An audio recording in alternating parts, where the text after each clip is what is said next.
Hill has called Caitlin Clark a racist after new footage surfaced of the Ryan Howard. James Hill recently intervened significantly when she accused Caitlin Clark of racism during that heated argument with Ryan Howard, but recently released video totally refutes her claims.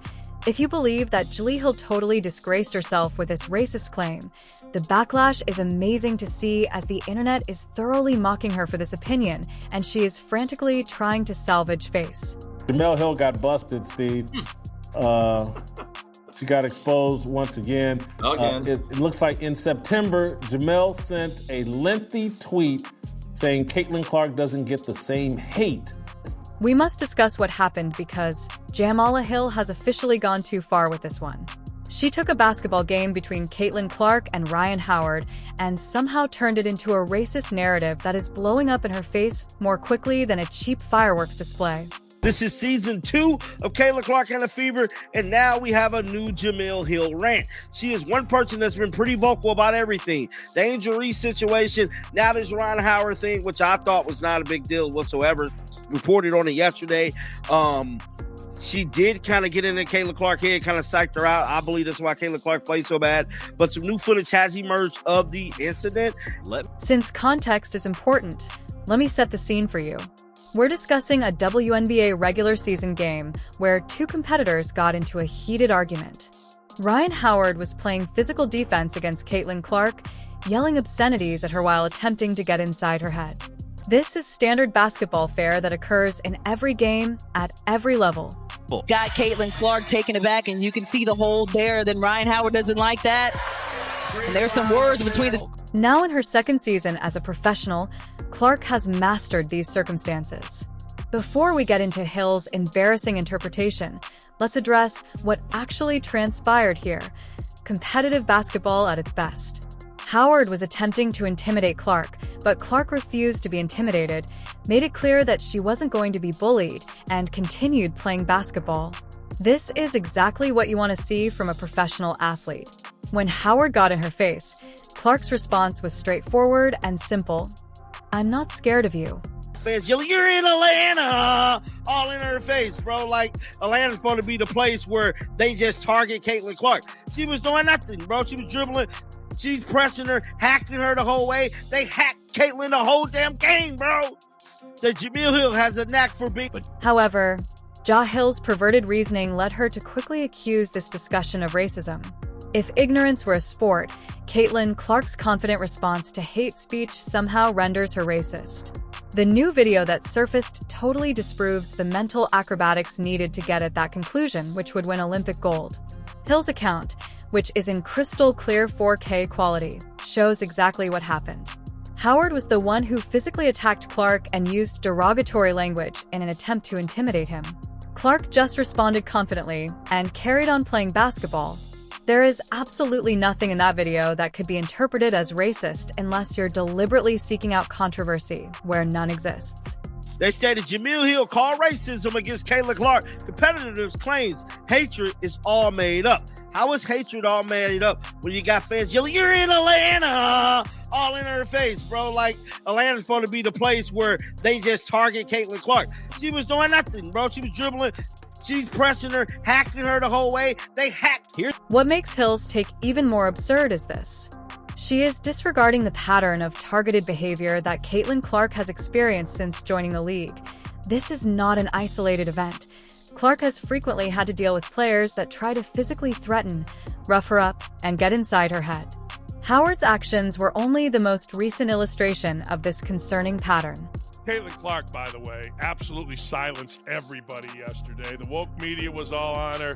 I hate to even mention this complete jackass, Jemele Hill, and others were all in her business. It's white privilege. She hits these threes. Man, I don't give a damn if it's white, black, or green privilege. Jemele Hill, she blames the media for covering Caitlin Clark.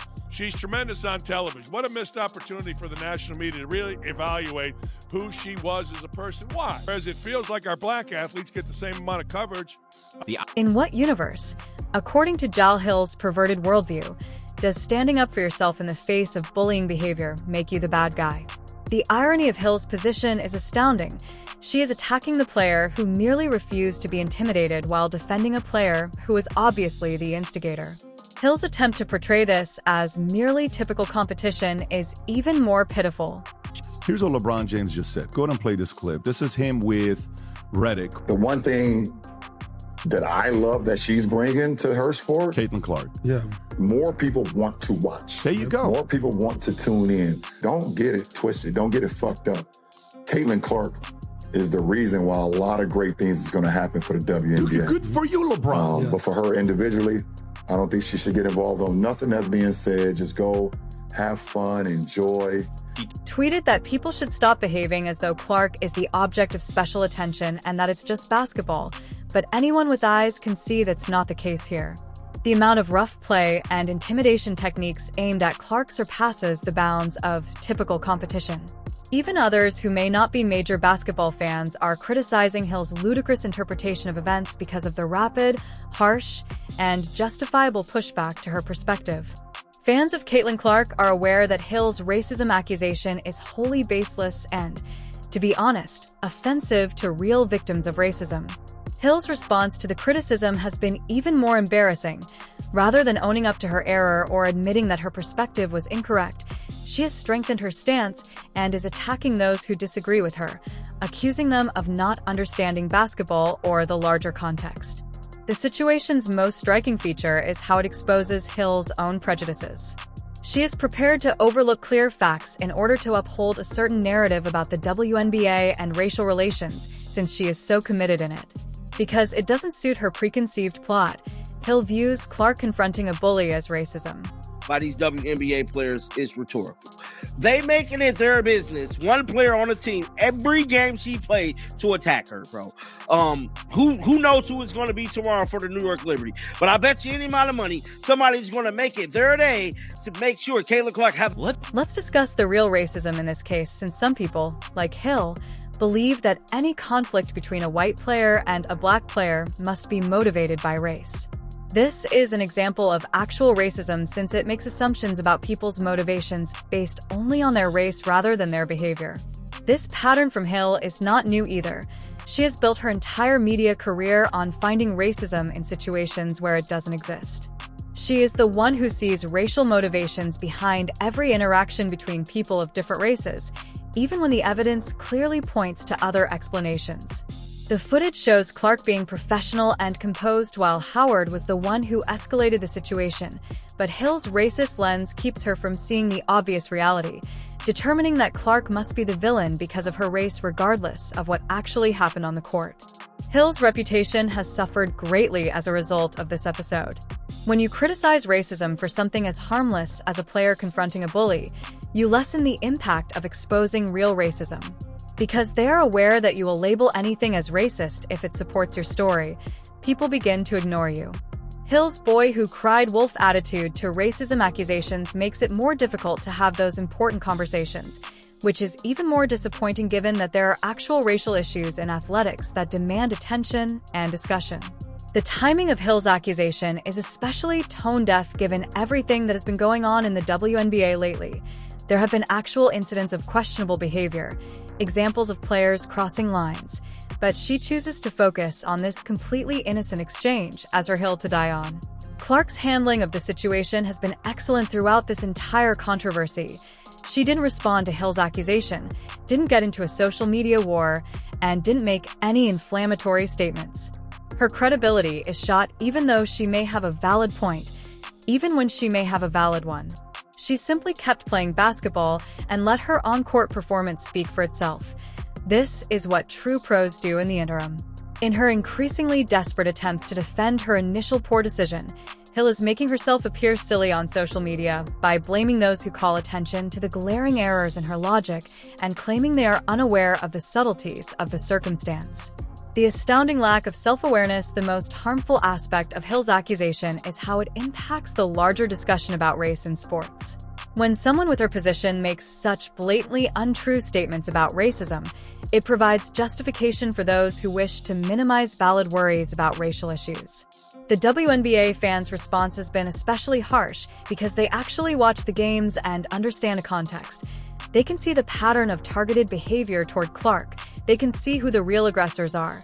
They can tell when someone is making false accusations for attention, And even those who might normally agree with her positions can see that she's completely off base here. She's actually harming the cause she claims to support. Hill's defenders are few and far between on this one, and for good reason. The most pitiful thing about Hill's stance is that, by criticizing the victim of bullying and thereby endorsing bullying behavior, she is implying that players should tolerate being singled out and intimidated rather than protecting themselves. That is a bad message for athletes in general and young women in particular. The most satisfying aspect of this entire controversy is watching Hill realize that her accusation has completely backfired the ratio on her social media posts, the overwhelming criticism from fans and media members, the complete lack of support for her position, all evidence that she greatly miscalculated with this one going forward. The long-term damage to Hill's reputation from this incident will be significant because sports fans have long memories and they don't forget when media personalities make obviously false accusations against their favorite players. Hill's credibility on WNBA problems is practically ruined whenever she attempts to comment on league matters. Her terrible judgment and desperate craving for attention have permanently damaged her voice, and people will never forget this episode where she called a player racist for confronting a bully. The larger lesson here is about the peril of crying wolf when it comes to serious accusations like racism. When media figures like Hill make blatantly untrue statements, it undermines the legitimacy of valid worries about racial issues in sports. In effect, she is shielding real racists by softening the significance of the charge. What's more troubling about Hill's strategy is how she is attacking someone who has done nothing wrong by using race as a weapon. Despite Clark's unwavering professionalism throughout her career, Hill feels free to disparage her persona based on a wildly misconstrued basketball exchange. The most disheartening part of this whole situation is how it diverts attention from real issues that deserve attention while Hill is creating controversies out of nothing. There are real problems in sports that could use her platform and influence, but instead she is wasting everyone's time with nonsensical takes. The fact that Hill has doubled down on her position despite overwhelming evidence that she is wrong shows just how invested she is in maintaining her narrative regardless of facts. This isn't about seeking truth or justice, even when reality doesn't support it. Jemele, this is what happens when you cry racism over nothing. Hit the like button and subscribe for more media meltdowns. Hill's racist accusation against Caitlin Clark has completely backfired.